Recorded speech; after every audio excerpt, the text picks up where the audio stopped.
এবার এই ভিডিওটা ধাক্কা দিনে যে আমার কয়েকটা গুরুত্বপূর্ণ কথা আছে শুনে যায়।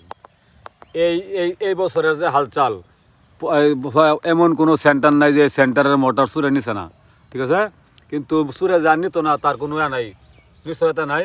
ওহন যে আপনারা বন্ধ স্কিমের মধ্যে যে যারা যারা মোটর বয়বেন, মোটর চালাইবেন, প্রত্যেকের কাছে আমার একটা অনুরোধ, প্রত্যেকটা মোটর হলে আমি কই দেই, প্রত্যেকটা কৃষকের কইবেন সন্ধ্যা 6টার থেকে ভোর 6টা পর্যন্ত পানি দিত। একটা বন্ধের মধ্যে যদি রাত্রে 10টা কৃষকে পানি দেয়, এই মোটরটা থাকবো নিরাপদ, এই মোটরটা চুরে নেওয়ার কোনো সম্ভাবনা নাই, আশঙ্কা নাই। আমার এই ভিডিওটা প্রত্যেকের কাছে শেয়ার করে দেবেন, আপনার কাছে একটা অনুরোধ। আর নাইলে আমরা কৃষক সব বাতে মরাম, আর যারা মোটর আছে এরাও মরবো বাতে, কারণ এরা একটা মোটর হলো কয়বার কিনতে পারবো, কয়টা মোটর কিনতে পারবো? এরকম মোটর আছে 3বার নিচে গা। কিন্তু আমার কাছে, আমি সবার কাছে জানাই দিই, ভিডিওটা প্রচুর পরিমাণে শেয়ার করবেন। আর ভিডিওটা যদি আমার ভালো লাগে আমার কমেন্ট বক্সে জানাই দিবেন। ভালো থাকবেন সবাই।